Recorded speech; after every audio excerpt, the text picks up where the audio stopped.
Hoje a gente vai mergulhar num livro clássico que olha para o jazz de um jeito diferente.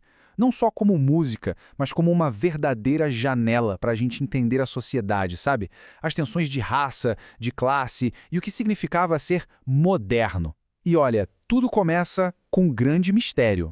Pois é, essa é a pergunta que vai guiar a nossa conversa. Por que um acadêmico, um cara no topo da carreira, se esconderia atrás de um pseudônimo só para poder escrever sobre a sua paixão? A resposta, na verdade, conta muita coisa sobre aquela época e sobre a própria alma do jazz. E aqui estão os dois personagens da nossa história. De um lado, Eric Hobsbawm, um dos historiadores mais importantes do século XX. Do outro, Francis Newton, um crítico de jazz super apaixonado que conhecia tudo do assunto. O detalhe, eram a mesmíssima pessoa, vivendo uma espécie de vida dupla intelectual. Ok, vamos fundo nisso. Por que raios ele criou essa identidade secreta? O motivo, no fim das contas, era até bem simples e diz muito sobre como a cultura popular era vista naquele tempo. É que em 1959, o mundo acadêmico era, bem, super rígido. Um historiador respeitado que resolvesse analisar algo como o jazz, considerado menor, corria o risco de não ser mais levado a sério. Então, Hobsbawm usou o pseudônimo para proteger a carreira e, ao mesmo tempo, ter a liberdade de escrever com a paixão de um verdadeiro fã. E a escolha do nome, Francis Newton, não foi nem um pouco aleatória. Foi uma homenagem, um sinal de respeito profundo por aquele universo que ele tanto amava. Frank Newton era um trompetista importante, que tocou com ninguém menos que Billie Holiday. Ao adotar esse nome, Hobsbawm estava dizendo: "Eu não sou um observador de fora, eu sou um de vocês." Bom, com essa questão da identidade resolvida, o livro do Hobsbawm, ou melhor, do Newton, nos leva numa viagem no tempo. Ele vai mapeando a evolução do jazz não só no som, mas como um fenômeno social que não parava de se transformar. E essa linha do tempo aqui resume a história toda de forma brilhante. Começa lá atrás, nas raízes do blues, passa pelo nascimento do jazz nas ruas de Nova Orleans, e aí vem a grande migração para o norte, que espalhou o som para o Chicago e Nova York.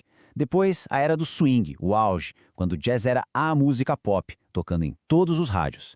E por fim, a grande virada, o bebop, quando os músicos se rebelaram contra o sucesso comercial e transformaram o jazz numa arte complexa, quase intelectual.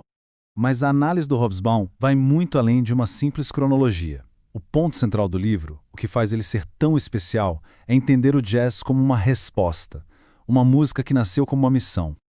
E aqui está o coração da tese dele.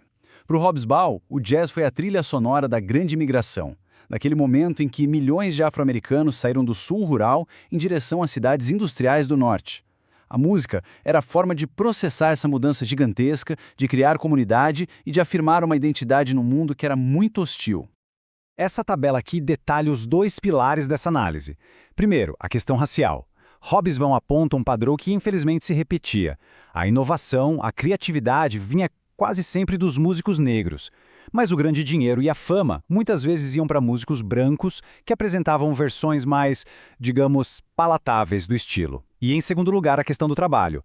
Ele tira aquele glamour do artista e mostra o músico de jazz como ele era, um trabalhador, lidando com exploração, salários baixos e uma rotina exaustiva. A partir daqui, Hobsbawm descreve um conflito que é fascinante. A luta constante entre a criatividade pura, a arte e as forças esmagadoras no mercado de massa. A expressão que ele usa é muito forte, verdadeiramente pavoroso. Hobsbawm via a indústria da música como uma máquina de moer. Ela pegava algo autêntico, vibrante e ia lixando, padronizando, até virar um produto fácil de vender. E a grande questão que o livro tenta responder é: como então o jazz sobreviveu a isso? E a resposta está nesse mecanismo brilhante que ele chamou de ciclo da rebelião. Funcionava mais ou menos assim. Primeiro, nascia um estilo novo, autêntico, como o swing. Aí o que acontecia? O mercado absorvia, transformava numa fórmula de sucesso. E em resposta a isso, uma nova geração de artistas se rebelava, criando algo de propósito mais difícil, o mais complexo, como o bebop, para reafirmar a arte deles. E aí, o ciclo começava todo de novo.